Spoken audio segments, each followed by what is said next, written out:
nous allons parler du problème des Wazalendo. C'était en fait la question des Wazalendo. Elle est d'actualité aujourd'hui. Vous savez, le conflit en RDC entre dans une phase de non-retour. On ne sait pas qui va suivre les dispositions qui ont été mises en place. On ne sait pas vraiment la suite.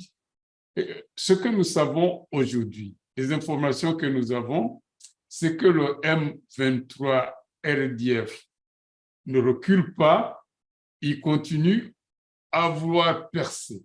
C'est-à-dire, ils occupent les territoires qu'ils avaient prétendu abandonner, ils ne les ont pas abandonnés, ils reviennent, ils s'infiltrent, et ceci est d'autant plus facilité parce que la partie juste sur la frontière, elle est gardée par les Ougandais et par les Sud-Soudanais, et le Kenya aussi. Donc, les trois pays, le Kenya, le Sud-Soudan, l'Ouganda, contrôlent la frontière entre l'Ouganda et le Rwanda et la RDC. Donc, ils sont sur cette frontière côté Bunagana et tout ce qui suit. Le contingent burundais a été mis vers le fort de Massissi et là-bas où ils sont, donc les contingents burundais, là il est, ça se passe très bien. La sécurité est rétablie. Pourquoi? Parce que si on analyse bien la situation, on voit que les Ougandais et les Sud-Soudan et les Kenyans sont de mèche avec RDF et M23. C'est ce qui fait que ces gens, ils s'entendent bien. Alors, ils se couvrent les uns les autres. On voit les Ougandais, les Kenyans, les Sud-Soudanais en uniforme, mais derrière eux, il y a RDF M23. Donc, ça veut dire que, en fait, ils occupent des territoires. Ces armées est-africaines, ils occupent des territoires, mais ils les occupent pour RDF M23. Et c'est ce qui pose problème. Vous vous rappelez que lors de l'exercice du général Nyaga, il avait arrangé les choses pour que, sitôt que les M23 prétendument quittent les territoires, les zones conquises, il disait que son armée, l'armée kenyane, allait contrôler. Et la population s'est rendue compte que c'était une duperie. Ils se sont rendus compte qu'en fait, ils laissaient la place aux Rwandais et à ce M23. C'est ce qui a fait d'ailleurs qu'il y a eu beaucoup de plaintes jusqu'à le pousser à sa démission. Quand ceci s'est terminé, on pensait qu'on était au bout des problèmes. Ce n'était pas le cas. On s'est rendu compte que la question perdurait. Les Ougandais, les Kenyans, les Sud-Soudanais, ils étaient en fait en coalition et ils permettaient le Rwanda de progresser. Alors, l'armée, les FARDC, ils avaient reçu l'ordre du général Nyaga de ne pas approcher les territoires soi-disant libérés. Bien que l'on sache que ces territoires ne sont pas vraiment libérés, mais il y avait cet ordre aussi qu'il ne fallait pas s'approcher des territoires libérés. Alors, les FARDC ont continué à observer cet ordre, mais les Wazalendo, ce sont en fait, on dirait, les Congolais ordinaires qui s'organisent en milice et pour défendre leur territoire, leur pays. Les Wazalendo qui suivaient ça de près, ils ont rendu la vie difficile aux RDF qui voulaient s'infiltrer. Ils les ont combattus très sérieusement, euh, même, en même temps que les FARDC osaient progressivement revenir, alors les RDF et les M23, ils ont subi des pertes énormes, si bien qu'ils ont commencé à crier et à réclamer le déploiement ou le retrait de Sewa Zalendo vers quelque part, et l'ONU s'était mis dedans. L'ONU avait proposé de les mettre, de les cantonner dans le Kitona pour leur subir des exercices militaires et les concevant comment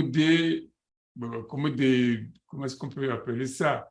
Euh, Ces gens qui se retirent des batailles. Est-ce que ça va mieux? Non, ça revient au même. Bon, on va continuer, on ne peut pas faire autrement. Mais nous vous avons en grand, vraiment tous les détails. La photo est efficace. Bon, écoutez, ça va.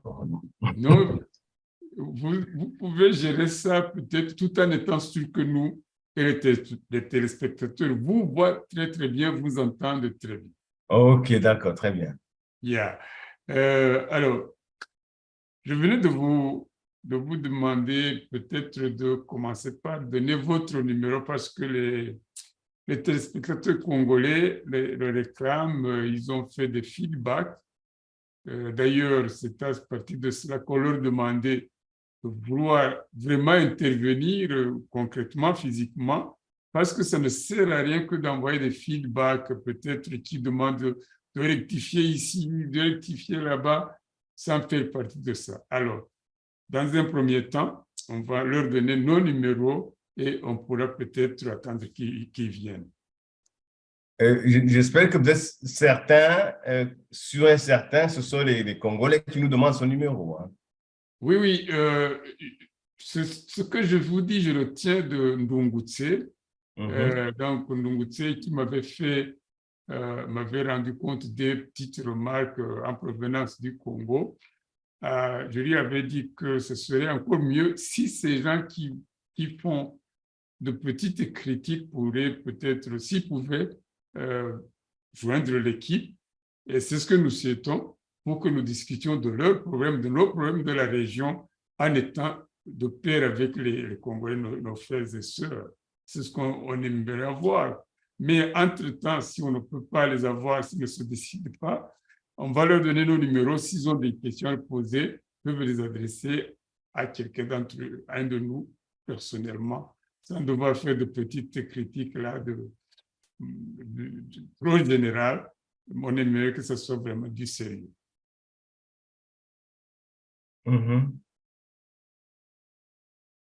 Bon, écoutez,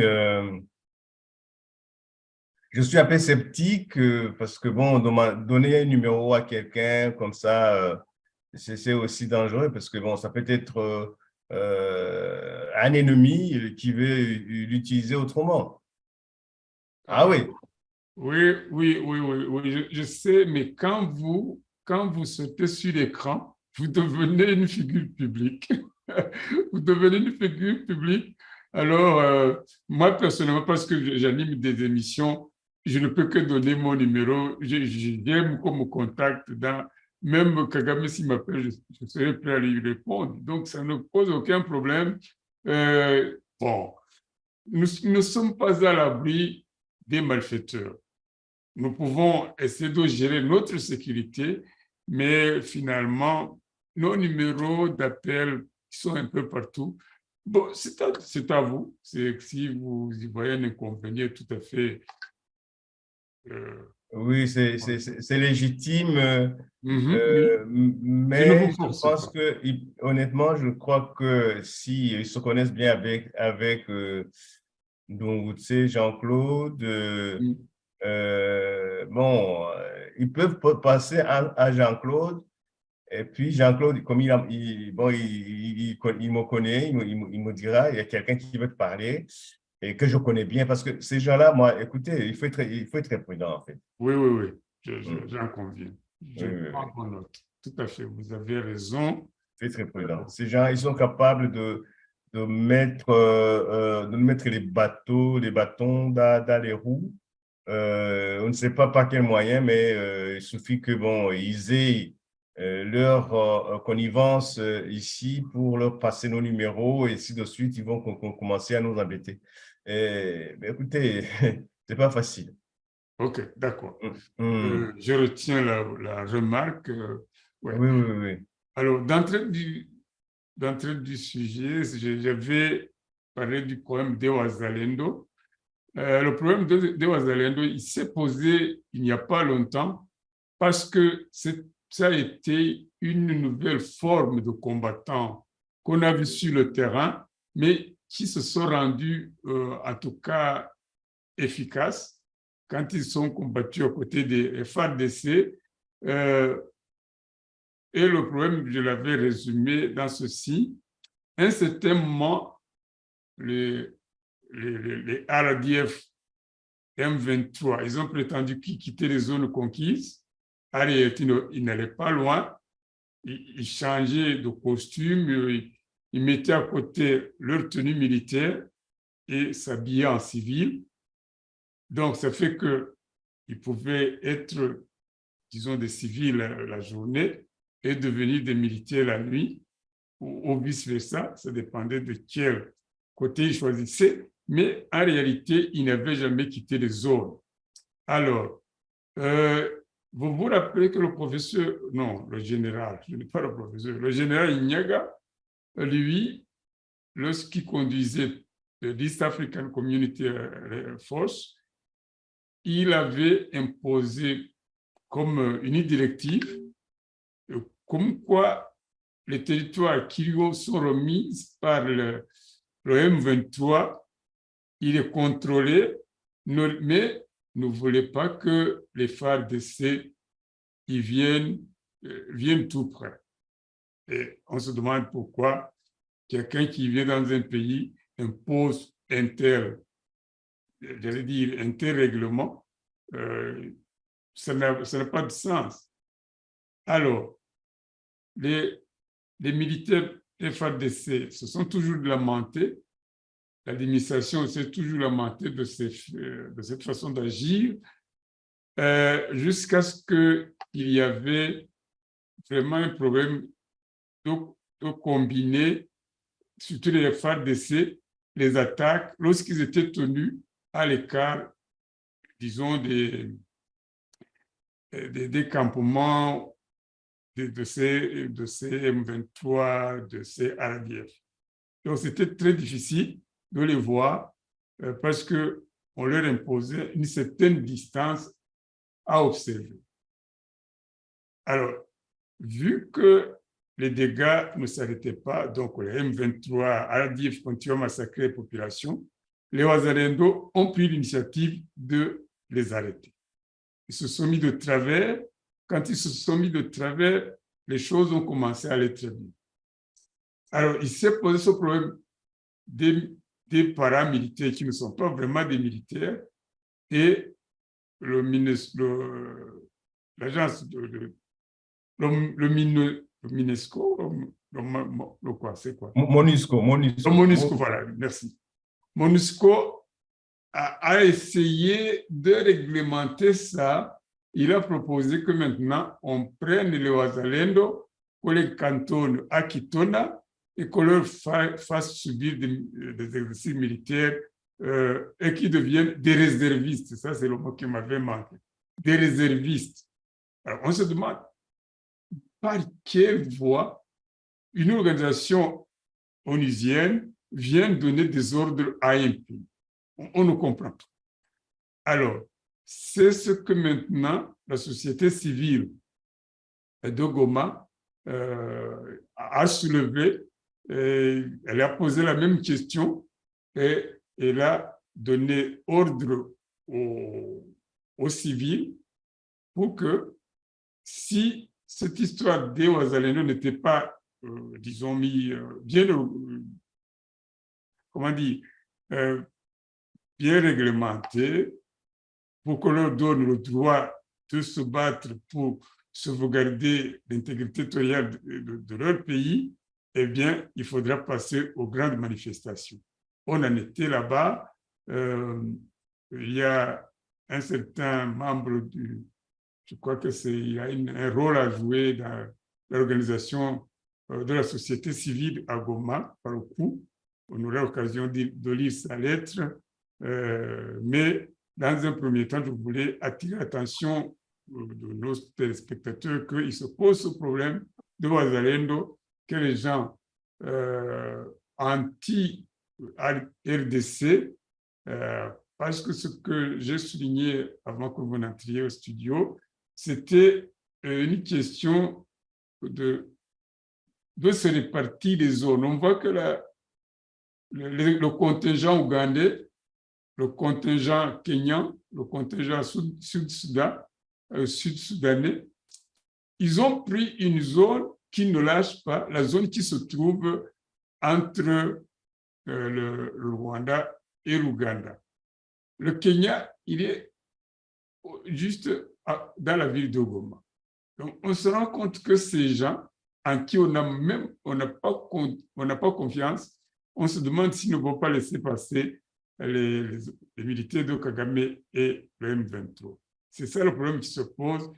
Alors, les populations civiles de Goma, eux, ils voient la situation, ce sont eux qui vivent la situation au jour, et ils ont le droit de faire des manifestations pour que les choses changent. C'est ce qu'ils sont en train de faire. Oh, je vois donc ce qui nous arrive, ce serait vraiment... oh, non, c'est Madame Mutega. C'est Madame Mutega. Alors, oui, merci Madame. On vous entend, mais on ne vous voit pas. On voit mon background. Voilà, vous êtes là. Non, très bien. C'est vraiment heureux que vous soyez revenus et nous nous sommes excusés du retard qu'on a fait. C'était un problème de notre, comment dire, on appelle, de notre laboratoire de pièces qu'on mettait ensemble. Alors, il y avait eu, mais maintenant, on est à bout. Voilà. Donc, vous entrez très bien. On parlait du problème de Wazalendo qui pose le problème de ce côté-là et il veut combattre pour sauvegarder l'intégrité territoriale de leur pays, mais ils subissent en même temps des règlements qui ne conviennent pas. Il y a la MONUSCO qui demande à ce qu'ils soient éloignés de la zone. La MONUSCO propose qu'on les écarte, qu'on leur fasse subir des exercices militaires dans le Kitona, donc très très loin de la zone de combat. Ils ne sont pas prêts à quitter le lieu. Alors il se pose un problème, on demande, la société civile a commencé à rassembler les populations pour que le moment venu, ils entrent en manifestation pour lutter ou pour protester contre cette injustice qu'on veut faire au Wazalendo. Ça a été prouvé que les Wazalendo, ils avaient tenu en échec les M23 à l'ADF pendant un certain temps. Alors, on ne sait pas si ceci n'entre pas dans cette volonté justement de faire des astuces pour que les ADF et même le M23 passent par le filet, à travers le filet des Ougandais, justement traversent le filet très aisément et continuent leur guerre, leur progression. C'est ça que l'on craint, c'est ça que réclame la société civile à Goma pour que Tshisekedi et son gouvernement en tiennent compte et revoient peut-être les termes des contrats qu'on a fait. Oui, exactement. Voilà. Exactement. Je ne sais pas si vous en avez une certaine idée pour la partage ici sur l'écran.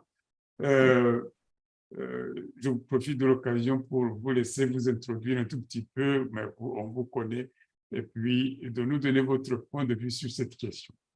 Je salue notre audience. Je commence d'abord par vous, Emmanuel Senga, et vous, Pierre Bakunda, et Kicharo, je suis là, je suis revenue après une interruption. Et ça, c'était vraiment le sujet que vous avez préparé. C'est un sujet très, très important. Il faut qu'on en parle et vraiment qu'on soutienne les gens qui se sont levés, surtout les Congolais, comme ce monsieur Paloukou, qui mobilise toute la population de la partie orientale de la RDC pour vraiment combattre l'injustice, pour combattre les mauvais plans que les puissances internationales ont sur leur, leur pays. Et puis, moi, je dis, la guerre de la République démocratique du Congo, ce n'est pas une guerre qui lui est imposée par le Rwanda, mais c'est une guerre imposée par les puissances occidentales, pour moi. Enfin, je pense que tout le monde le voit. Et je donne quelques raisons. Premièrement, le Rwanda, comme je l'ai dit la dernière fois, c'est un petit pays. La RDC fait 89%, 89 fois le Rwanda. Donc, c'est-à-dire que même dans ses rêves, le Rwanda ne peut pas se mesurer à la République démocratique du Congo, quelle que soit sa détermination, ses moyens, son savoir-faire. C'est comme une mouche qui touche un éléphant. Ça, c'est un point. Deuxième point, le matériel militaire. La République démocratique du Congo a toujours été parmi les pays africains les plus équipés. Mine de rien, à supposer même que ce matériel est mal utilisé par la RDC, la RDC ne manque de rien pour engager des mercenaires. La RDC pourrait engager des mercenaires. Et puis, troisième point, quel que soit le degré de l'infiltration et de la corruption des autorités congolaises, le pays ne peut pas manquer de vrais nationalistes. Et c'est pour ça que nous sommes là. Il y a des nationalistes qui se lèvent, ils sont là, ils lèvent leur voix. Et quatrièmement, la République démocratique du Congo fait partie des pays les plus riches du continent. On ne peut pas citer que c'est le premier en minerai. Donc, ce qui fait qu'elle est la plus convoitée. La République démocratique du Congo, c'est la partie la plus convoitée du continent africain. Convoitée par qui? Par cette puissance de ce monde. Voilà pourquoi, la raison pour laquelle les Wazalendo doivent être délocalisés pour ne pas constituer un obstacle à l'exploitation des minerais de l'Est de la République du Congo. Apparemment, je ne sais pas pourquoi, est-ce que l'État congolais ne peut rien faire pour s'opposer?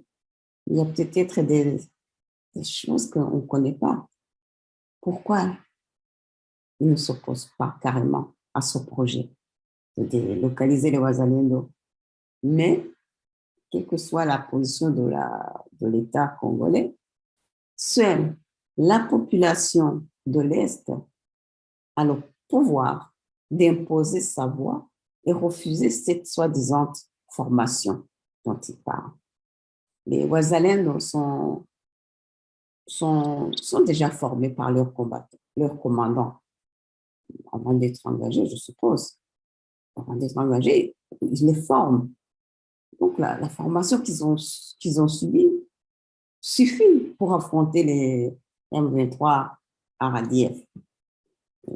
Donc, l'intervention de l'ONU dans cette affaire de délocalisation des Wazalendo, ce n'est pas étonnant, cette intervention. Moi, ça ne m'étonne pas du tout, car l'ONU, c'est l'institution pilotée par les puissances occidentales, en l'occurrence les États-Unis, la France, etc., etc. Et donc, ces pays, ces puissances, ils ne veulent pas qu'il y ait une convention gagnant-gagnant entre ces puissances et la République démocratique du Congo. Donc, cette convention ne peut pas avoir lieu. Ils ne veulent pas que cette convention ait le jour. Ce n'est pas possible. Ils ne veulent pas. Elles ne veulent pas ces puissances occidentales. Elles ne veulent pas que l'Afrique se développe. Sinon, elles vont être pauvres. Elles vont devenir pauvres. Et voilà pourquoi ils s'acharnent contre ce qui peut faire que la République démocratique du Congo en sort souverain et qu'il y ait justement ce partage, cette convention gagnant-gagnant. C'est ce que la République démocratique du Congo veut. Mais les autres s'y opposent. Pourquoi? Parce qu'ils ont peur de devenir pauvres. Un jour que l'Afrique, tout Africain doit se lever et dire stop, stop, nous sommes maîtres de notre continent, nous voulons développer notre continent à notre manière, nous n'avons pas besoin de vos aides par-ci, par-là. Vous allez voir, les puissances occidentales vont faire tout, parce qu'ils sont en train de patauger, de nager, sinon ils vont se noyer. Alors, il ne faut pas qu'on soit étonné qu'ils interviennent justement pour stopper les Wazalendo qui se sont levés. Les Wazalendo connaissent bien cette partie de la République démocratique du Congo. Ils sont natifs de là, de cette région, et ils connaissent tous les coins et ils reconnaissent aussi ces gens de M23, ces gens de RDF, ils les reconnaissent. Donc, c'est pour cela qu'on veut les pousser très, très loin. Mais M. Paluku voit très loin, il appelle toutes les associations non gouvernementales, les associations privées, il appelle tout citoyen à se lever et se battre. D'ailleurs, il a donné un message qui m'a vraiment interpellée, qui m'a dit « La patrie est sacrée. Il est donc du devoir de chaque Congolais de la défendre à tout prix. » C'est l'article 63 de la Constitution. Donc, nous soutenons M. Paluku, nous soutenons tout Congolais qui défend son pays. Merci, Madame Mutega. Je crois d'ailleurs qu'il faudra que vous lisiez cette lettre de Paluku. Pour ceux qui nous suivent, ce n'est pas tellement long, c'est un peu long, mais je pense que ça vaut la peine que les gens apprennent et ceci de vive voix. Nous ne savons pas que tout le monde ait la chance de tomber sur ce document. Alors, ce serait vraiment très gentil si vous lisiez ça. Après que M. Bakunda soit intervenu sur la même question des Wazalendo, est-ce que vous les connaissiez avant? Est-ce que vous les avez entendus à l'œuvre? Qu'est-ce que vous en savez, M. Bakunda? Merci, Senga. J'ai bien entendu parler des Wazalendo qui apparemment ont changé de nom. Avant, je crois que c'était des Maïmaï, je pense. Et du coup, ils ont changé donc pour s'adapter à la situation actuelle. Et pour moi, je crois qu'ils faisaient et ils font encore du bon travail. Donc, la République congolaise, la RDC n'est pas un champ où tout le monde doit aller pour bousculer tout ce qui s'y trouve. Il est vraiment honteux que les étrangers viennent donner des ordres dans un pays qui n'est pas le leur. Donc, je me pose la question de savoir quelle autorité l'ONU doit-elle avoir pour gérer les affaires organisationnelles de la RDC? De quoi se mêle l'ONU? Alors, là aussi, je me pose la question. Pourquoi l'autorité congolaise ne prenne pas les choses en main et disent, mais s'il vous plaît, vous êtes ici, vous êtes à mission, mais vous n'êtes pas ici pour organiser ce qui s'y passe. Surtout qu'ils y sont, mais ils n'ont rien fait du tout. Donc maintenant, ils s'ingèrent dans les affaires qui n'est pas les leurs. Ça, c'est problématique. Alors, pourquoi l'autorité congolaise ne prend-elle pas les choses en main réellement pour dire nous sommes présents et nous organisons tout ce que nous voyons, nous pouvons défendre notre territoire de la manière que nous voulons. Ce n'est pas à vous de gérer la situation. Donc, ça, c'est pour le Congo. Donc, il devrait quand même aussi se manifester. Depuis plus de 20 ans que l'ONU se trouve au Congo, quel est son bilan, honnêtement? Ouais. Donc, moi, je pense qu'il faut les faire taire. Le bilan est comment? Ils sont là aussi certainement pour piller. Parce qu'on s'est rendu compte qu'ils avaient des missions aussi un peu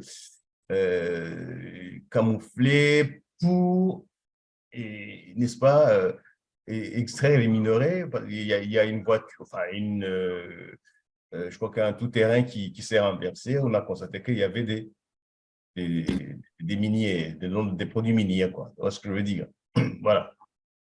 Alors, je crois que c'est le moment pour que le Congo prouve qu'elle est debout, que la République démocratique du Congo prouve qu'elle est debout pour protéger son territoire et ne pas dire la MONUSCO est là et nous allons compter sur la MONUSCO et nous, on va dormir et puis voilà quoi. Non, il faut que ce pays-là soit quelque part géré comme on gère une famille, mais géré vraiment d'une façon plus dynamique.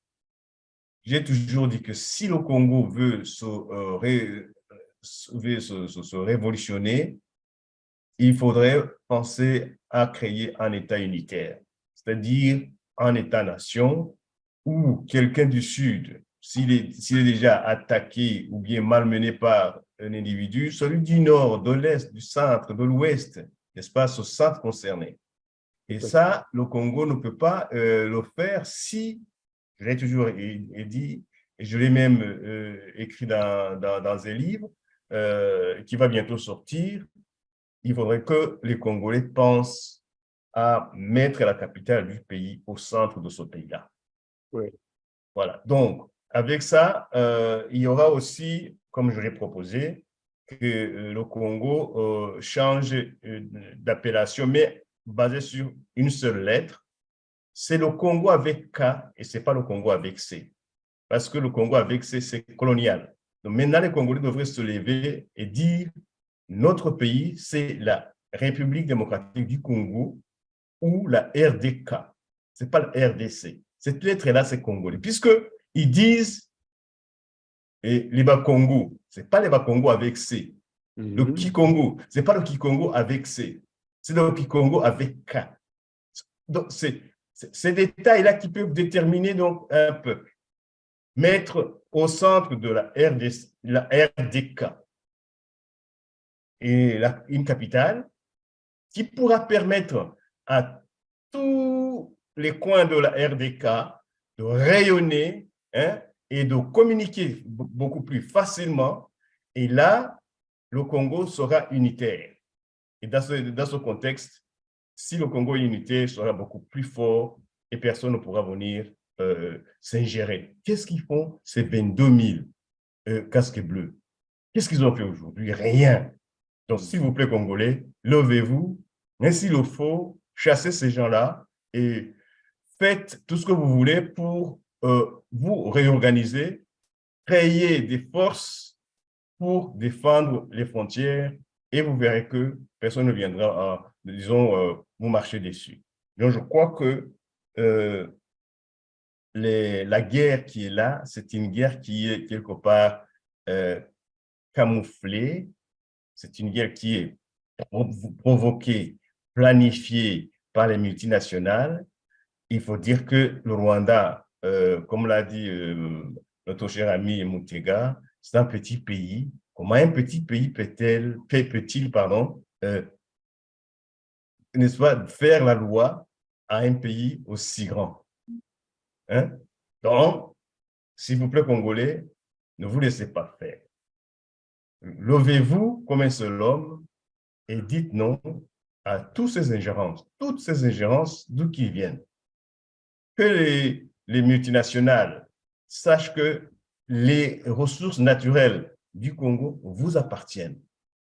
Le pape a bien dit, levez vos mains, retirez vos mains de la République démocratique du Congo. Donc, il faut laisser le Congo aux Congolais. Si vous voulez négocier avec les Congolais, mais ne cherchez pas d'intermédiaire. Pourquoi est-ce que le Rwanda doit être un intermédiaire alors que l'autorité congolaise est là? S'il y a des partenaires, ce sont les Congolais qui doivent, n'est-ce pas, les choisir et puis leur donner leur accord et puis signer les accords effectivement pour l'exploitation de ces minerais-là. Comment alors ces gens-là peuvent tout faire pour embêter un État? Ça, c'est vraiment nous prendre, nous, Africains, comme je dirais, comme des gens qui n'ont pas le sens de l'organisation.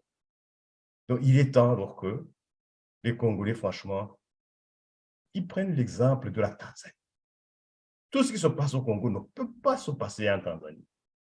J'ai toujours dit, on peut apprendre de quelqu'un, on peut apprendre des autres, que les Congolais apprennent de leur voisin, la Tanzanie, pour créer un État unitaire, un État dont les frontières sont inviolables. Ainsi, ils pourront se sentir libres et ils pourront décider d'eux-mêmes. Mais comment? Comment on peut accepter que un étranger fasse la loi chez quelqu'un comme ça? C'est ce que nous appelons chez nous Agasuzubou. On ne peut pas faire ça. On ne peut pas accepter ça. C'est ce que je pense. Hein. Les Wazalendo ont le droit et le devoir de défendre les frontières de leur État. Et leur État, c'est la RDC. Donc, la MONUSCO n'a rien à faire dans la décision que prennent les citoyens congolais pour défendre leurs frontières et même chasser l'ennemi.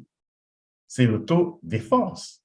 Alors, qu'est-ce que la MONUSCO peut offrir en l'occurrence? Pourquoi est-ce que la MONUSCO veut que ces gens-là soient déportés à Katona, à Kitona, hein?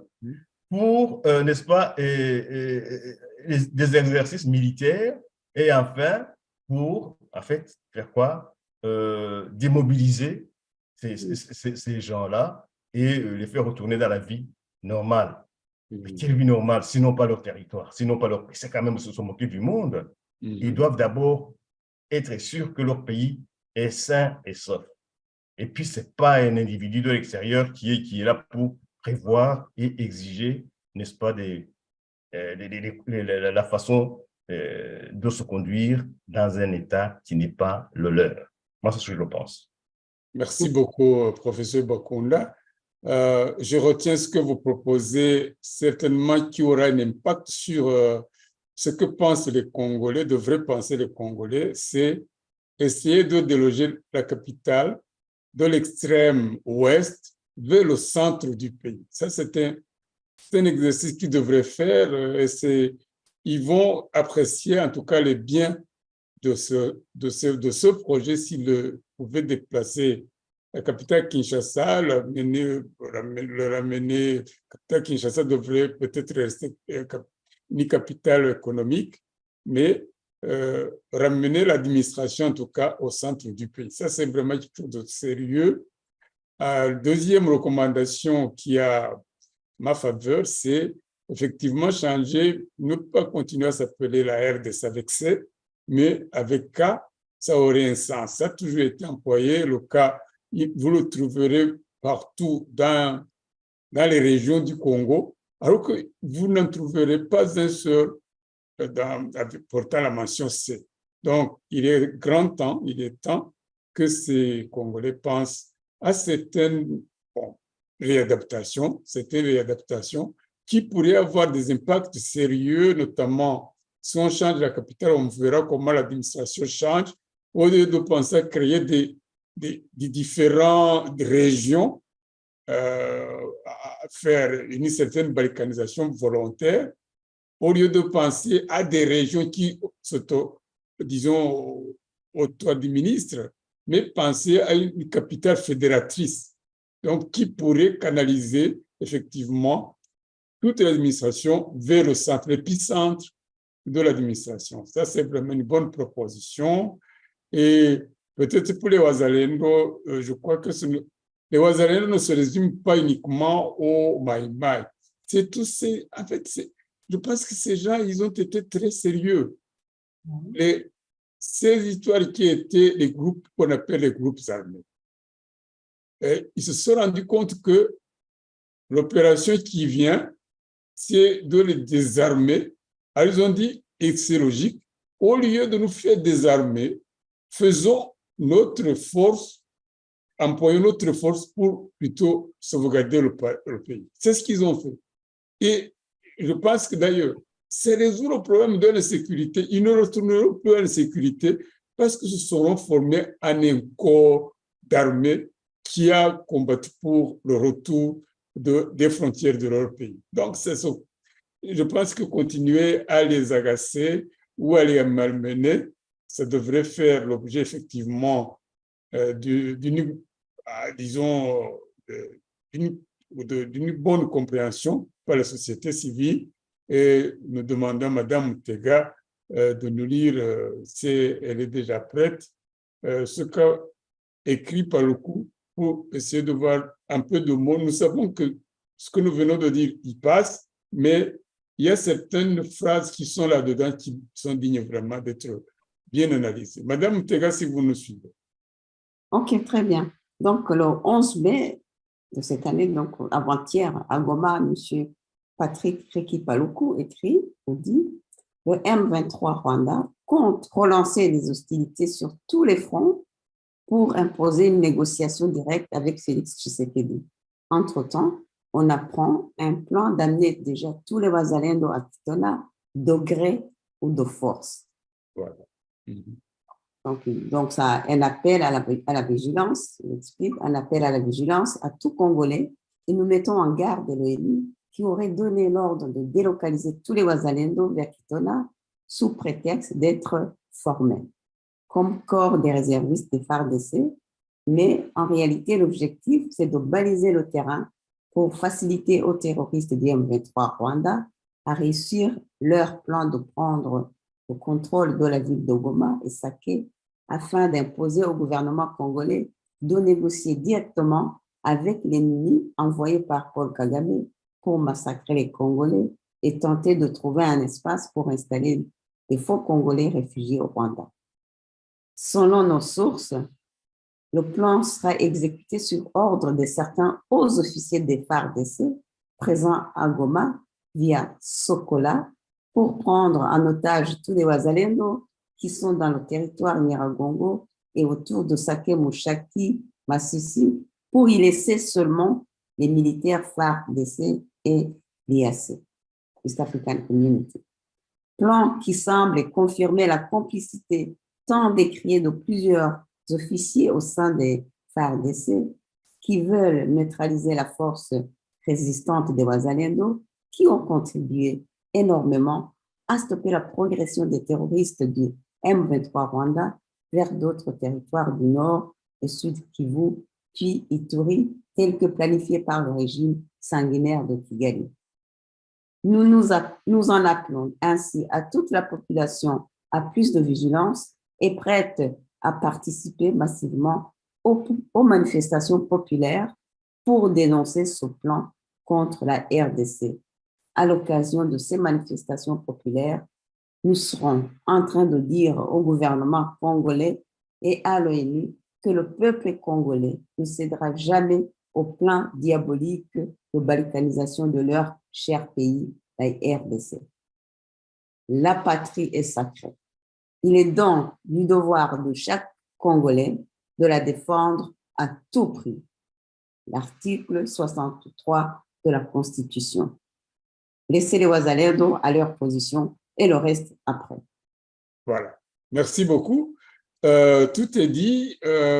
Monsieur Paluku, moi, j'aurais aimé, nous avons essayé de voir son adresse pour qu'on l'invite, on l'invite dans cette émission d'aujourd'hui.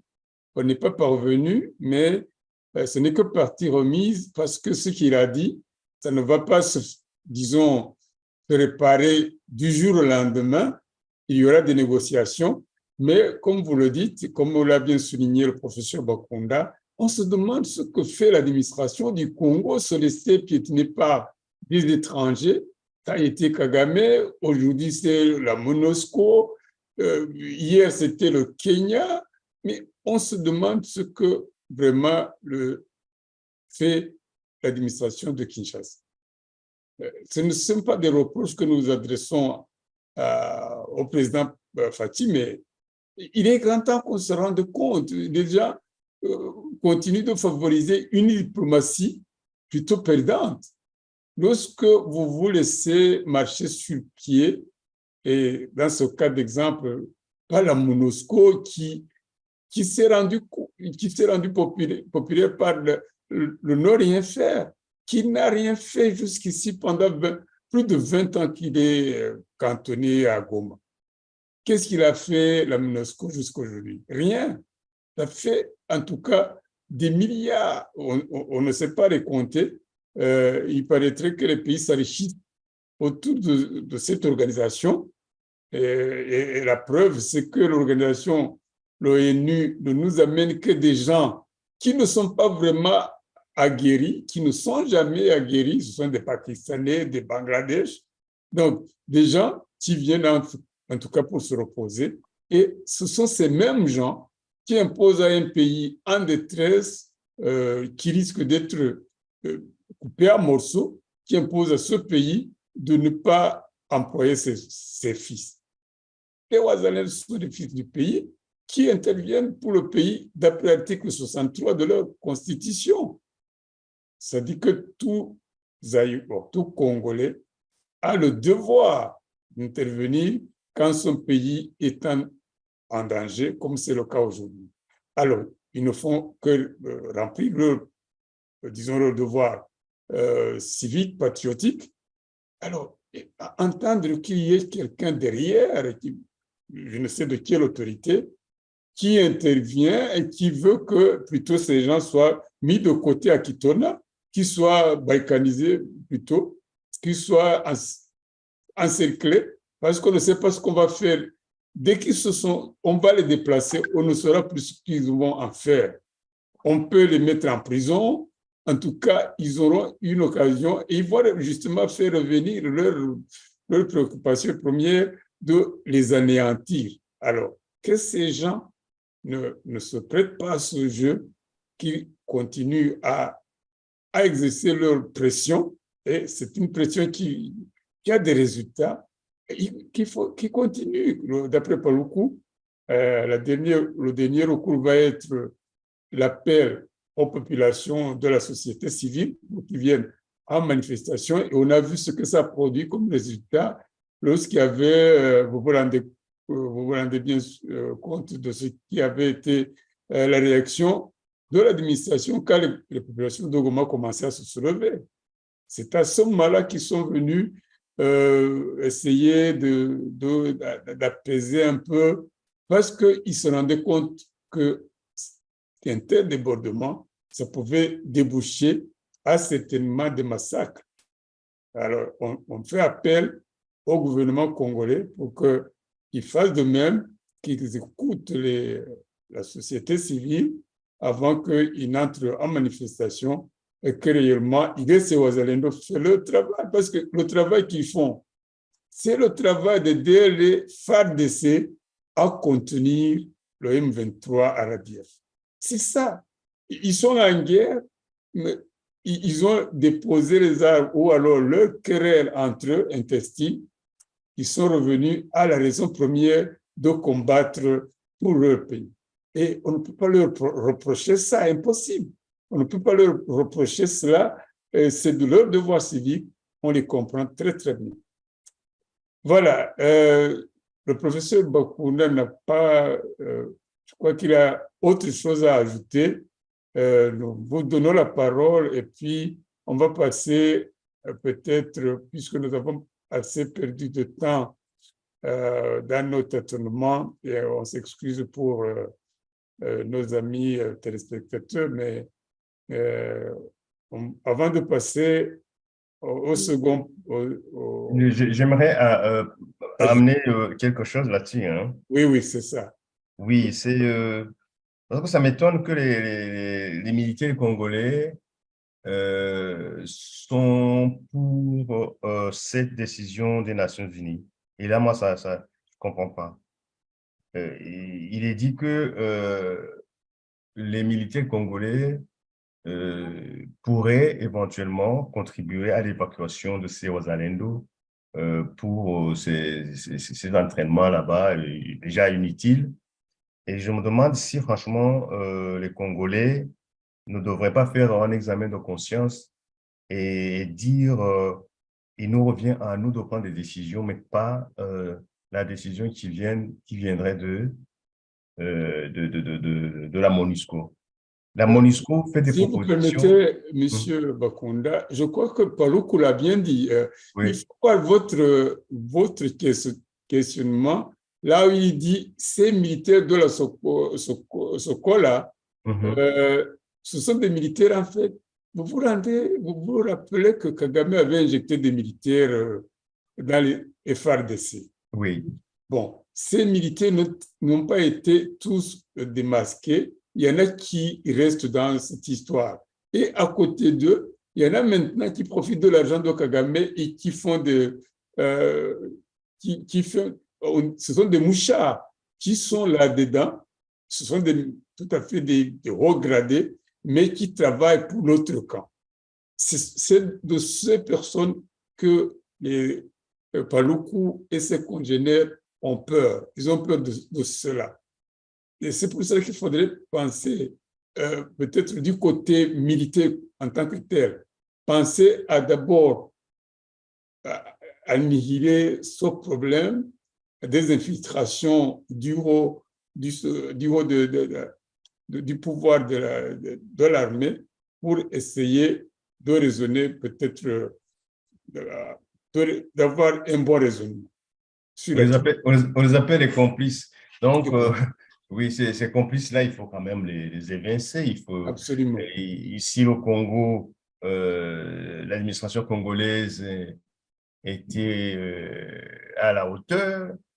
Elle devrait épurer et garder les éléments qui conviennent et puis mettre de côté cela parce que ils ont déjà des ennemis parmi eux et ces ennemis ils contribuent à gâcher la situation. Ça, ce n'est pas vraiment conseillé, quoi. C'est pas conseillé. C'est ça le problème. Voilà.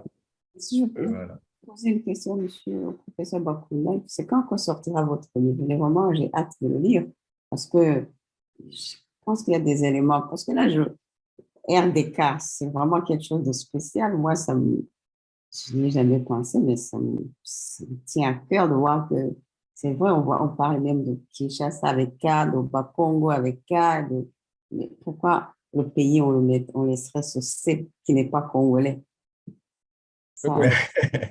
Écoute, Chantal, moi, j'enseigne la géopolitique de l'Afrique et surtout, je concentre mes efforts sur la région des Grands Lacs et mon objet didactique, c'est la RDC.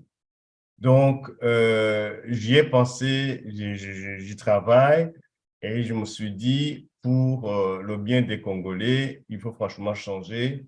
Et je me suis même dit, comment se fait-il que de tous les présidents congolais qui se sont succédés, personne n'a pensé à déplacer la capitale vers le centre? Hein? Comment se fait-il qu'ils ont parlé de l'authenticité congolaise, zaïroise, mais ils n'ont pas pensé à cette petite lettre C? C'est une importation coloniale. Hein? Ce n'est pas la prononciation congolaise. Il faut être authentique, effectivement, en disant nous, Congolais avec K. Voilà, et voilà, c'est tout. Donc, Congolais avec K, la RDK. Voilà. Très bien. Voilà. Très, très bien. Alors, je pense que vu le temps, évidemment, je voudrais qu'on passe à la deuxième question, au deuxième topic. Le deuxième topic, c'est, vous vous rappelez, lors de notre dernière prestation, nous avions parlé des élections. Donc, on se demandait si les élections vont avoir lieu. On se posait la question de savoir si est-ce que on ne va pas tenir compte de la situation de l'Est. Alors, la CENI chargée des élections, a donné toute la lumière. Donc, je voudrais qu'on partage cette lumière. On ne recule pas, on arrête des dates. Donc, bon, moi, je n'ai pas beaucoup de mots à dire là-dessus, mais je pense que Madame de la CENI va nous informer. Laissons-la parler. Je vais essayer de la voir. Je vais essayer de la trouver et de voir ce qu'elle dit. Ok, attends. Il faut que je la trouve quelque part. Je l'avais mise. Voilà, je vous l'amène.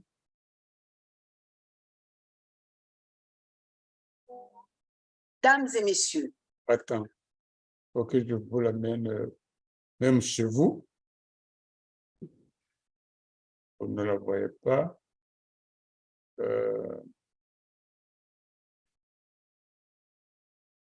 Au nom de l'Assemblée plénière de la Commission électorale nationale indépendante, je viens faire un point d'information sur quelques points suivants. 1. La clôture définitive des opérations d'identification des électeurs et les difficultés rencontrées. 2. Les étapes calendaires post-enrôlement des électeurs. La clôture définitive des opérations d'identification et enrôlement des électeurs. Le point 1. Lancé depuis le 24 décembre 2022 dans 10 provinces de l'ère opérationnelle 1, les opérations d'identification et d'enrôlement des électeurs ont été définitivement clôturées le lundi 24 2023 dans l'ère opérationnelle 3, marquant ainsi la fin de l'enrôlement des électeurs sur l'ensemble du territoire national et dans les 5 pays pilotes. Contrairement aux mêmes opérations effectuées en 2005-2006, en 2010-2011 et en 2016-2018, il a fallu exactement 122 jours, soit 4 mois à la CENI, pour mener les opérations d'identification et enrôlement des électeurs, non seulement sur l'étendue du territoire national, mais aussi pour la première fois dans les 5 pays pilotes au bénéfice des Congolais résidant à l'étranger. Il s'agit de l'Afrique du Sud, la Belgique, le Canada, les États-Unis et la France. Pour des raisons évidentes inhérentes à la situation d'insécurité qui prévaut dans certaines parties de notre cher pays, l'enrôlement des électeurs n'a pas été effectif dans le territoire de Kwamouth, dans la province du Mai-Ndombe, dans les territoires de Masisi et Rutshuru, dans la province du Nord Kivu et une petite partie de la commune de Maluku dans la ville de Kinshasa. L'organisation des opérations d'identification et d'enrôlement des électeurs dans ces territoires est tributaire de l'amélioration de la situation sécuritaire. Par ailleurs, la synthèse des statistiques provisoires des enrôlés sur l'ensemble du pays, désagrégées de la manière suivante. Nombre d'électeurs attendus, 49 273 109. Nombre d'électeurs attendus, 49 273 109. Nombre d'électeurs enrôlés, 47 862 561, soit 97,14%. Nombre d'enrôlés par sexe. Hommes, 23 371 838, soit 48,83%. Femmes, 24 490 723, soit 51,17%. Nombre d'électeurs enrôlés sans empreinte, 269 272, soit 0,6%. Nombre d'électeurs enrôlés sans iris, 411 718, soit 0,9%. Nombre de majeurs à l'horizon 2024, 4 795 479, soit 10%. Nombre d'enrôlés congolais de l'étranger, 12 034. Nombre d'enrôlés par témoignage, 4 449 828, soit 9,3%. Il est à noter que les données de Rutshuru, de Masisi et de Kwamouth ne sont pas comptabilisées. Mesdames et messieurs, durant ces opérations de grande envergure, la CENI a connu quelques difficultés majeures suivantes. Au total, 31 cas de décès liés directement et indirectement à la révision du fichier électoral. Ces cas ont concerné aussi bien le personnel opérationnel temporaire, les requérants que les policiers. S'agissant des policiers, la CENI a enregistré 8 cas de décès des policiers commis à la sécurisation du processus électoral dans les centres d'inscription, des matériels, du personnel et des requérants. En ce qui concerne les membres des centres d'inscription, 16 ont trouvé la mort en pleine opération. Au sujet des requérants, 7 cas de décès ont été enregistrés, dont 2 par balle tirées par des policiers. 3 requérants ont perdu la vie par noyade après qu'ils aient reçu leur carte d'électeur et 2 par courte maladie pendant qu'ils étaient dans la file d'attente. D'autres difficultés, et non les moindres, sont celles liées à un très mauvais état des voies de communication. Cette situation n'a pas permis à la CENI de déployer son personnel et le matériel dans le délai imparti à quelques endroits. L'insécurité persistante dans les territoires de Masisi, Rutshuru, Kwamouth et une partie de la commune de Maluku, la CENI a rencontré quelques difficultés relatives à des pannes techniques des kits d'enrôlement. La lenteur de certains opérateurs de saisie ont été également épinglées. En dépit de ces difficultés, le peuple congolais a massivement participé à l'enrôlement des électeurs. Les statistiques provisoires des enrôlés rendues publiques par la CENI en témoignent. C'est ici l'occasion pour la CENI de réitérer ses remerciements aux Congolaises et Congolais. En même temps, nous les invitons à se préparer pour les scrutins du 20 décembre 2023. La CENI exprime également sa reconnaissance au gouvernement de la République, aux parties prenantes au processus électoral tant national qu'international, pour leur accompagnement durant le processus électoral dans son volet enrôlement des électeurs. Mesdames et messieurs, à l'issue des opérations d'identification et d'enrôlement des électeurs, la CENI, conformément au calendrier électoral rendu public le 26 novembre 2022, en sa ligne 34, procède à la finalisation de la consolidation et au traitement des données collectées auprès des électeurs. Dans le souci de renforcer la transparence au processus électoral et par le devoir de redevabilité, la CENI a organisé à l'attention des parties prenantes au processus électoral du mardi 25 avril au jeudi 4 mai 2023 les journées portes ouvertes sur le nettoyage du fichier électoral. L'objectif général poursuivi était d'informer et de fixer les parties prenantes sur l'évolution du processus électoral en vue de renforcer la confiance et la transparence. Par cette activité, la CENI visait la meilleure compréhension par les parties prenantes de la procédure de la centralisation des données, d'adjudication ou audit interne du fichier électoral, et ce, conformément à son axe stratégique 4 qui vise à construire une nouvelle culture d'inclusivité pour une plus grande adhésion. Au total, 1324 représentants des différentes parties prenantes ont pris part à ces journées portes ouvertes, soit une moyenne de 165 participants par jour. Les journées portes ouvertes ont donné lieu à des échanges constructifs et à des visites guidées des activités d'adjudication, ce qui a permis aux partenaires de la CENI, tant nationaux qu'internationaux, de se rendre compte de la sensibilité et de l'importance du travail qui est fait par une équipe d'adjudicateurs très professionnels pour assainir le fichier électoral. Pendant 8 jours, la CENI a ainsi montré aux parties prenantes qu'elle n'a rien à cacher et a ouvert les portes du Centre national de traitement pour la première fois au public non autorisé.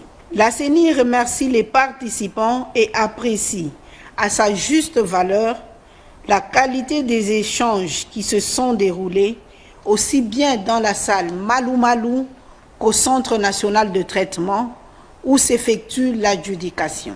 Ces journées ne seront ni les premières ni les dernières. 2. Les étapes calendaires post-enrôlement des électeurs. Mesdames et messieurs, le management de la CENI respecte à la lettre le calendrier publié le 26 novembre 2022. En sa ligne 35, il est prévu l'audit externe du fichier électoral, repris également dans le plan stratégique et opérationnel 2022-2027, rendu public en février 2022. Cet audit, voulu indépendant par la CENI, n'est nullement une contrainte légale, mais fait partie de bonnes pratiques auxquelles la CENI se soumet de plein gré, sans pression. C'est donc l'expression de la transparence caractérisant la centrale électorale. Par cet exercice, les parties prenantes et les partenaires au processus électoral constatent que la CENI n'a rien à cacher. C'est ainsi que notre bureau avait écrit à l'époque à l'Organisation internationale de la francophonie OIF pour solliciter son expertise et auditer le fichier électoral comme durant les cycles précédents. Dans la dite correspondance, il était mentionné noir sur blanc que la durée de l'audit est de 6 jours conformément au calendrier électoral. Cependant, à l'issue d'une mission exploratoire du 23 au 28 avril 2023 à Kinshasa, l'OIF a décliné l'offre de la CENI au motif que la durée prévue était courte. La CENI précise qu'aucune organisation internationale ou nationale ne détient le monopole de l'expertise en matière de l'audit du fichier électoral et que toutes, sans exception, recourent au service d'experts indépendants. Devant l'impératif du respect de délais constitutionnels, la CENI a, lors de son assemblée plénière du 5 mai 2023, levé l'option de constituer une équipe mixte composée d'experts nationaux et internationaux pour conduire la mission d'audit externe du fichier électoral par le biais d'un appel à candidature. L'objectif étant d'évaluer le système actuel d'identification et d'enrôlement des électeurs afin d'en déceler les forces et les faiblesses et d'en dégager éventuellement des mesures correctives, mais aussi de formuler, le cas échéant, des recommandations conséquentes visant à améliorer la qualité et l'intégrité du fichier électoral. Pour preuve, l'adjudication se poursuit et à l'issue de ce travail, les doublons, les mineurs et les photos des photos seront éliminés du fichier électoral. Mesdames et messieurs, Conformément au calendrier du processus électoral 2022-2027, relatif aux élections présidentielles, législatives, provinciales, municipales et locales, rendu public le 26 novembre 2022, la CENI rappelle quelques étapes calendaires à court terme suivantes. Du 16 mai au 20 mai 2023, audit externe du fichier électoral. Le 21 mai 2023, publication des statistiques des électeurs par circonscription électorale. Du 16 au 22 mai 2023, préparation du projet de loi sur la répartition des sièges par la CENI via le gouvernement et dépôt à l'Assemblée nationale. Du 23 mai au 1er juin 2023, adoption de la loi sur la répartition des sièges par le Parlement. Du 1er au 15 juin 2023, promulgation de la loi sur la répartition des sièges. Le 25 juin 2023, convocation de l'électorat pour la députation nationale. Mesdames et messieurs, comme vous pouvez le constater, le compte à rebours a donc commencé. Nous sommes à 45 jours de la convocation de l'électorat à la députation nationale. C'est le moment d'inviter les partis et regroupements politiques ainsi que les potentiels candidates et candidats indépendants aux prochaines joutes électorales d'apprêter déjà les éléments constitutifs de leur dossier. Comme nous n'avons cessé de le répéter, à chaque fois que nous avons eu l'occasion, la CENI organisera les élections générales le 20 décembre de cette année. Le train des élections est donc en marche, rien ne peut l'arrêter. Je vous remercie. Voilà. On remercie la dame d'une bonne présentation et je ne pouvais pas l'arrêter parce que je ne pouvais pas en aucun cas me suppléer ce qu'elle a dit. Ça, c'est d'abord congolais et puis c'est technique. Je ne pouvais pas ôter quoi que ce soit. C'est pour cela que j'ai laissé se dérouler tout ce texte, toute cette allocution, parce que je tenais absolument à ce que les précisions soient bien précises. Notamment, elle a parlé des chiffres. Moi, je suis heureux, franchement, que ces chiffres, disons les inscrits, comment elle parle de, attends que je ne me trompe, donc elle parle des enregistrés. Attends. OK. Oui. Donc, ce qui devait normalement, ce qui était en âge d'aller voter, ce qu'on pouvait attendre, et ceux qui se sont fait enrôler effectivement. Donc, elle donne des chiffres. Elle donne des chiffres sur la répartition des femmes et des hommes. Donne des chiffres pour les pays en fait qui constituent disons les sièges de vote, notamment en Afrique du Sud, au Canada, aux États-Unis, en France ainsi qu'en Belgique. Donc là, ils ont fait les enregistrements aussi. Elle parle aussi des problèmes rencontrés, bien sûr, et sans oublier surtout les territoires qui n'ont pas eu la possibilité de faire ces enregistrements, notamment Maindombe, dans le Rutshuru, dans une petite zone dans Kinshasa, et les autres difficultés qu'on a eues, on a des pertes de personnel, 31 cas de décès, 8 policiers tués. Alors, il y a eu beaucoup de difficultés, mais en définitive, le cheminement est toujours là. Ils continuent leur petit chemin vers les élections le 20 décembre. Alors, pour nous qui avions des difficultés de comprendre le contenu de ce qui se passe à l'est du pays, qui avait d'ailleurs suggéré qu'on ne fasse pas des élections, nous sommes servis, des élections ont lieu, donc il n'y a pas moyen de penser autrement. Et nous devons nous soumettre en fait à la volonté du pays. C'est le pays, le Congo, qui décide. Il y a beaucoup de paramètres que nous ne maîtrisons pas, étant à l'extérieur, qu'eux, ils maîtrisent justement parce que c'est leur chose. Alors, il faut les laisser faire leurs élections. Et on s'imagine qu'avec la convocation des militaires de la SADC, en faisant la combinaison, ils savent de quoi ils parlent.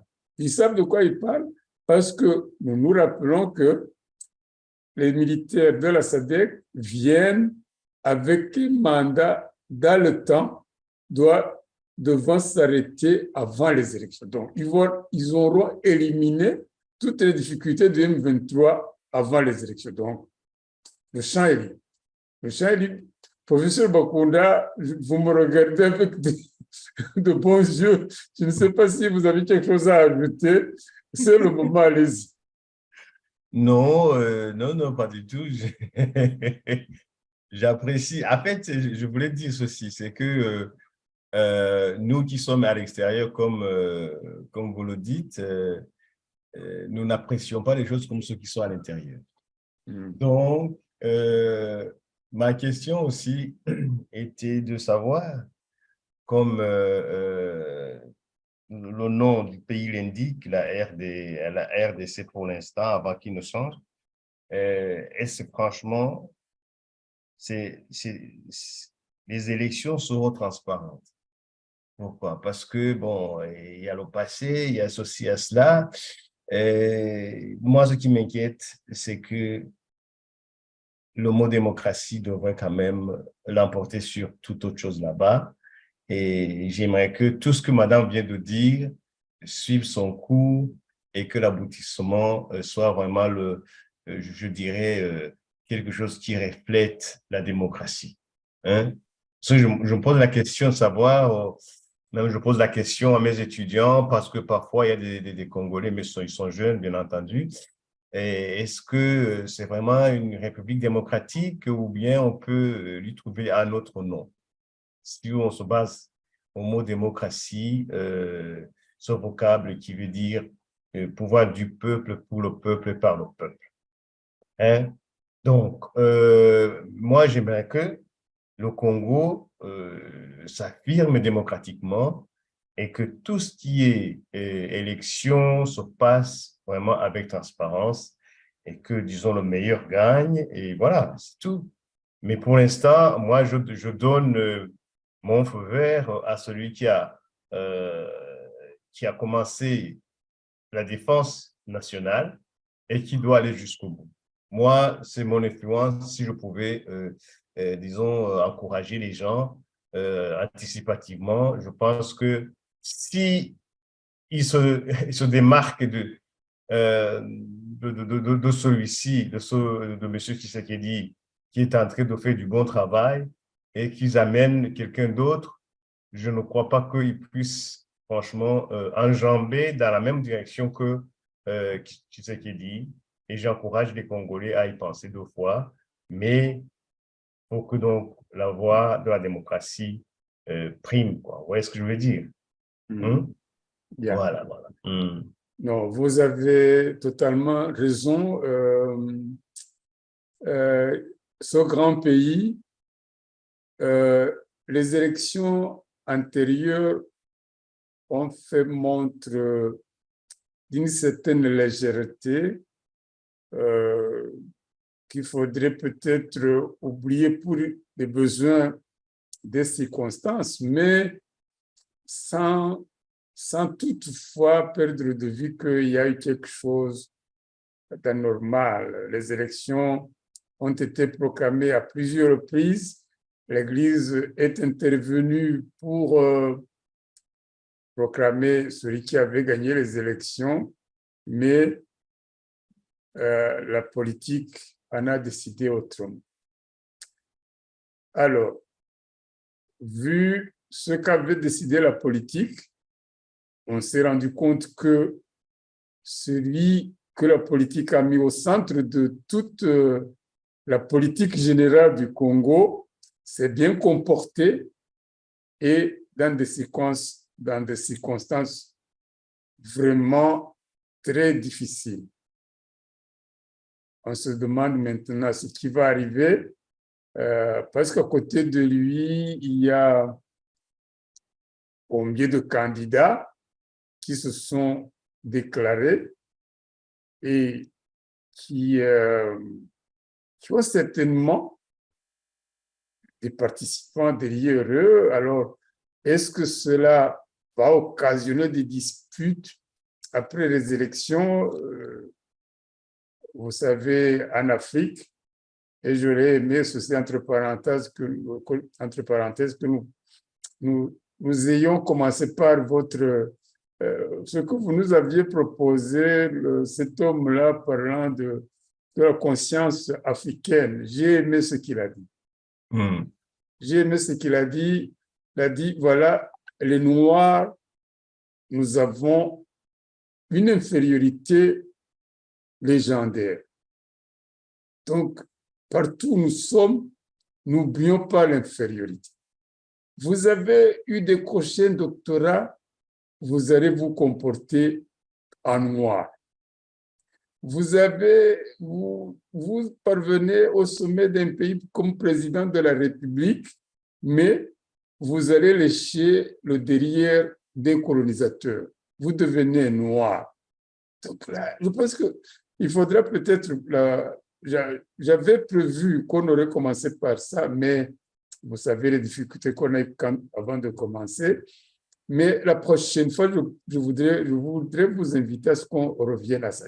C'est quelque chose que l'on ne comprend pas. Qu'est-ce qui peut changer dans notre mentalité de noir et de nous prendre au sérieux?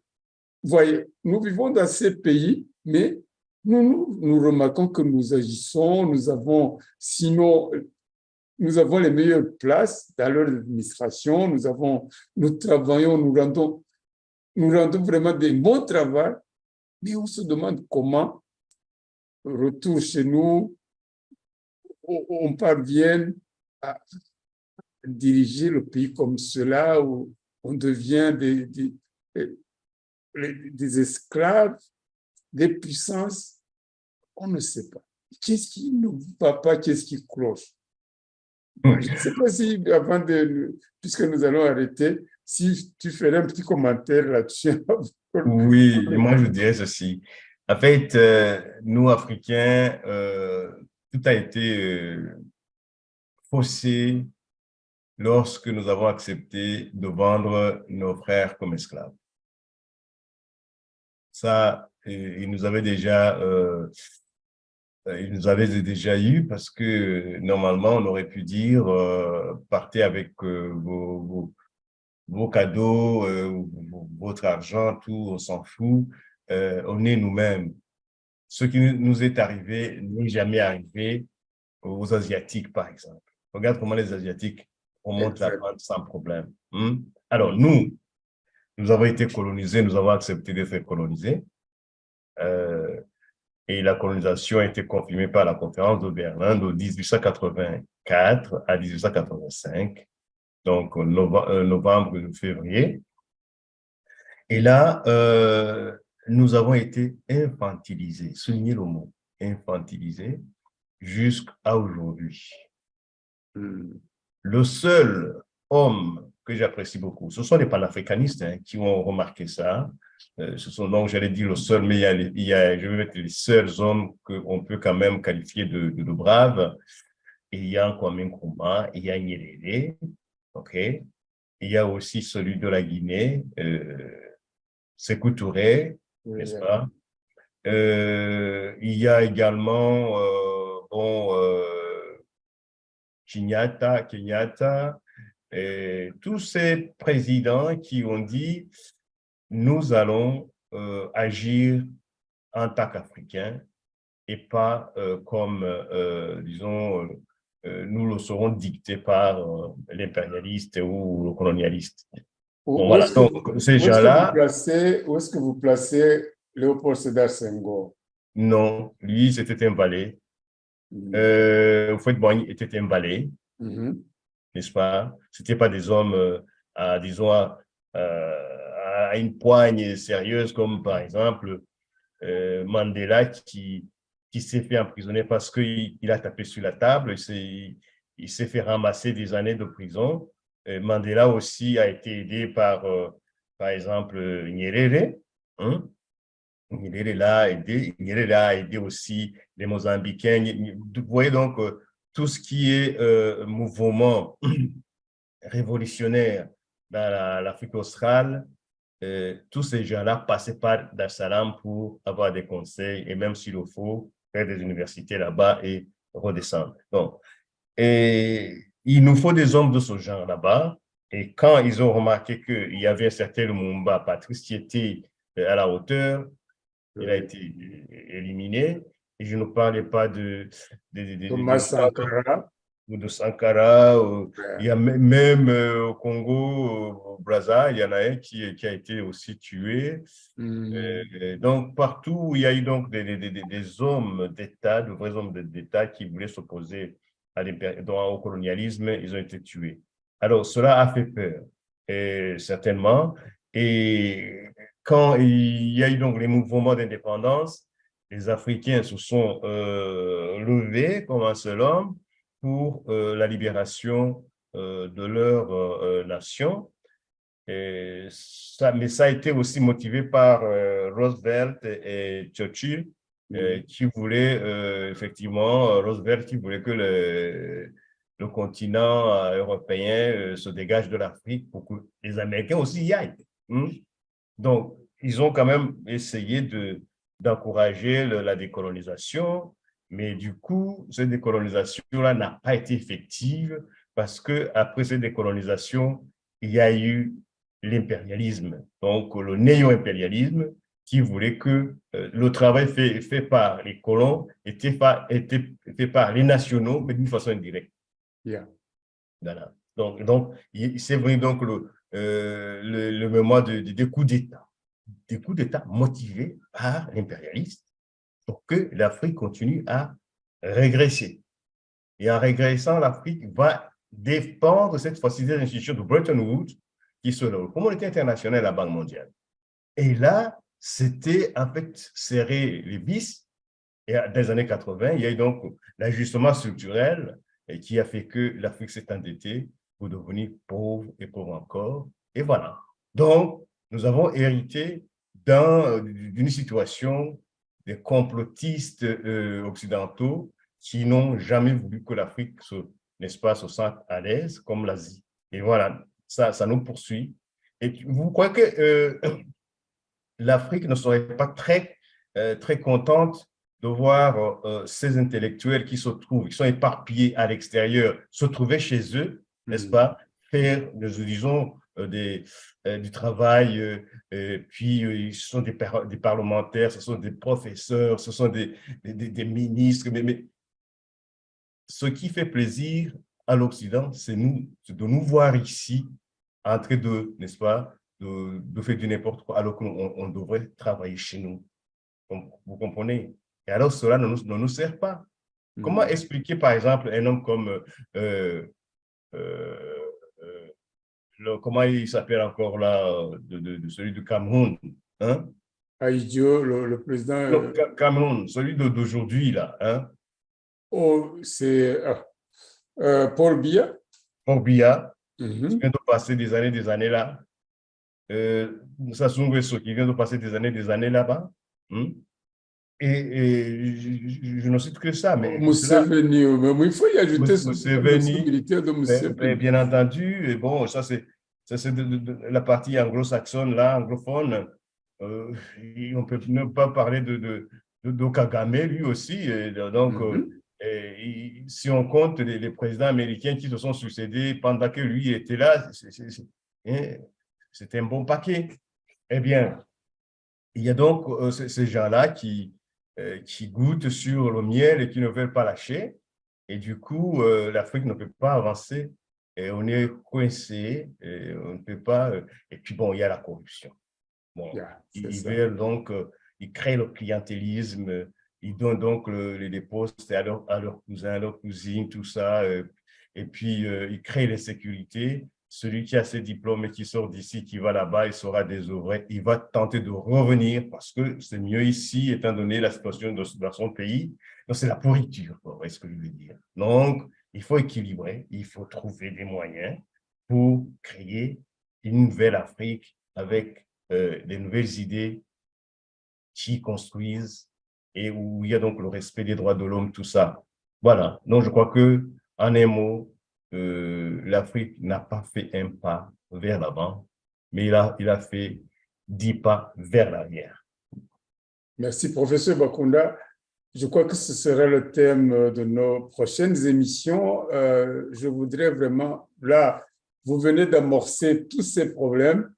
Est-ce qu'il y aura moyen d'en trouver des solutions? Ça sera notre voyage la prochaine fois. Et je vous remercie de ce que vous nous mettez déjà sur le plateau.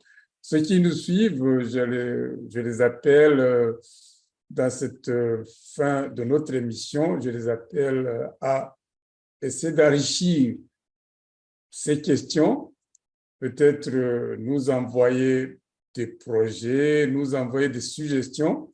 Nous sommes là, nous pourrons les accueillir et puis essayer de les ramener sur le plateau pour que nous en discutions. Nous faisons appel en même temps à nos frères congolais pour qu'ils nous rejoignent. Nous continuerons à faire appel à eux. On voudrait que ce plateau soit un plateau de la région, où on ne s'exprime pas sur les problèmes des Rwandais parce qu'on le fait assez, j'allais dire, assez, disons, sans limite à travers toutes les émissions, de toutes les radios, de toutes les conversations que l'on tient sur différentes manifestations online.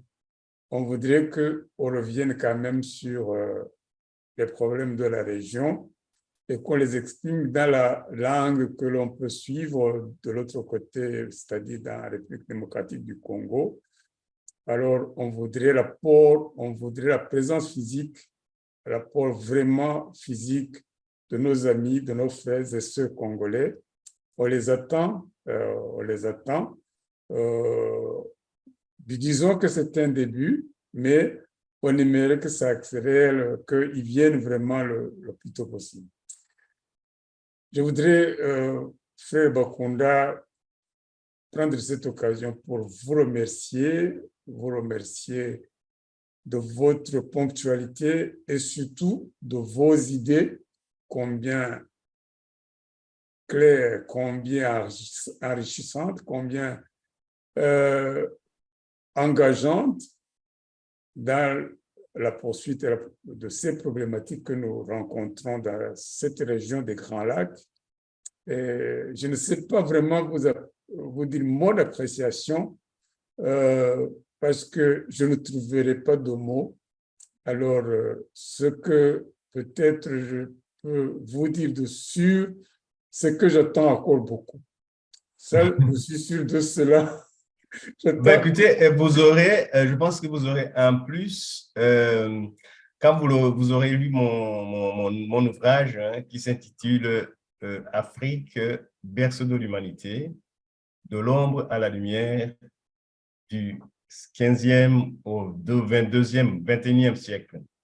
Donc là, tout est bien condensé dedans.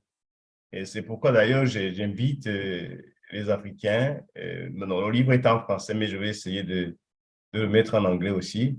Oui. Comme ça, c'est un livre qui parle de tout, de A à Z. Je n'ai rien oublié, je pense. Donc, ça sera donc encore en plus si on était intéressé à se documenter et, n'est-ce pas, avoir des idées qu'il faut pour une certaine révolution morale, révolution économique, tout ce que vous voulez. Et là, le livre sortira bientôt.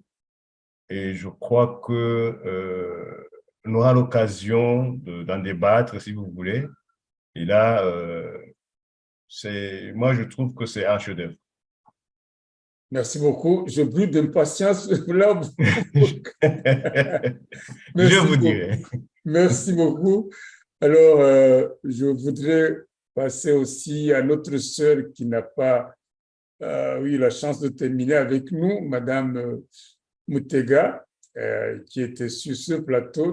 On la remercie beaucoup.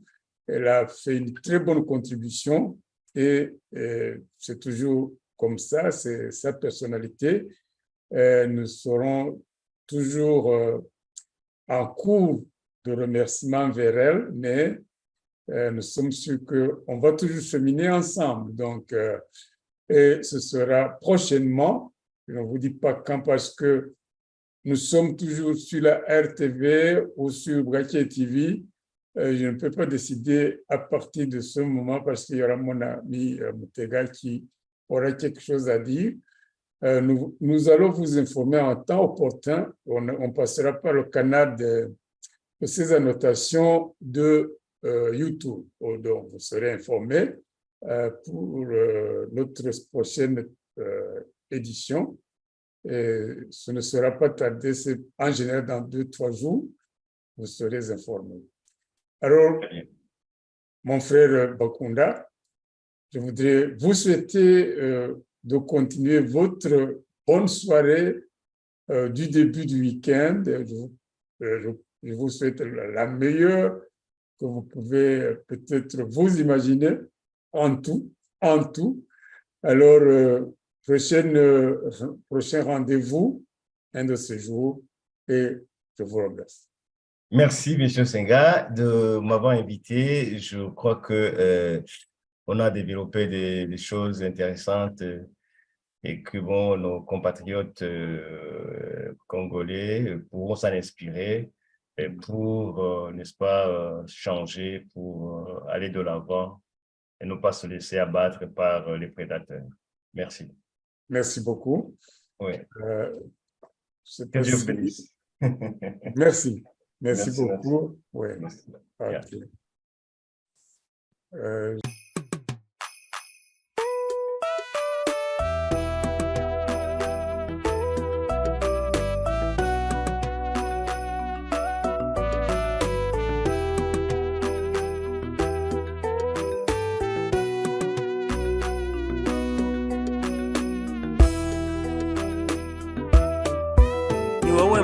udukumbuza ku ivuko ni wowe musare wo kuduhumuriza tukumvira kure cyane tugasusuruka abakwegereye tugasangira ijambo tukarwanira kugusanga mu rwambutse rwa ruzi rusumbye umuvumba Nyabarongo kumara abantu umusare nyarutse urugendo twihute gutabara udukumbuza cyane umuco gakondo agacu k'u Rwanda k'amahoro nkumvira mu marembo we agacu k'amahoro nyarwanda nkumvira inyuma mu bagabo Rwanda kubaye ubukombe mu kumara abawe abakuru n'abatoya tugendana intimba abaruvuka tureba n'ikijisho aho kugutaha bambe tukaguhunga hamagaza abakambwe barukuye mu bukoroni uti mutabare muruteye icyuhagiro mutubwire iyo nganzo mwakura mu butwari mutubwire akabanga kabarindaga guhemuka umusare nyarutse urugendo twihute gutabara udukumbuza cyane umuco gakondo agacu k'u Rwanda k'amahoro nkumvira mu marembo we agacu k'amahoro nyarwanda nkumvira inyuma mu bagabo niwahabwa na rurema kuyobora izo nama, uzibuke kuduhuza biwanyu turarushye. Abirata isura nziza ubasubize mu buntu, bafite ipfunwe ku bwoko ubahumurize, ubahurize ku ntango basangira umukenke, bahe ku gihango kibarinda kuzirana, ubatoze urukundo babera umuhuza, maze mutabare muzatsinda. Iye umusare, nyarutse urugendo twihute gutabara, udukumbuza cyane umuco gakondo, agacu k'u Rwanda k'amahoro ye nkumvira mu marembo we, agacu k'amahoro nyarwanda ye nkumvire nyuma mu bagabo, maze utwambutse inyanja ngari y'amacakubiri, yamunze abadutwara kumarana. Ye umusare, nyarutse urugendo twihute gutabara. Ye ngwino umusare, ngwino twambutse twese turinde kurohama, maze wivuge cyane ubibutse bose uti ryabuye mwataye niyo ryari rikomeye. Ye umusare, nyarutse urugendo twihute gutabara. Ye ngwino umusare, ngwino twambutse twese turinde kurohama, maze wivuge cyane bibutse bose uti ryabuye mwataye niyo ryari rikomeye. Ryabuye mwataye niyo ryari rikomeye, ryabuye mwataye niyo ryari rikomeye, ryabuye mwataye niyo ryari rikomeye.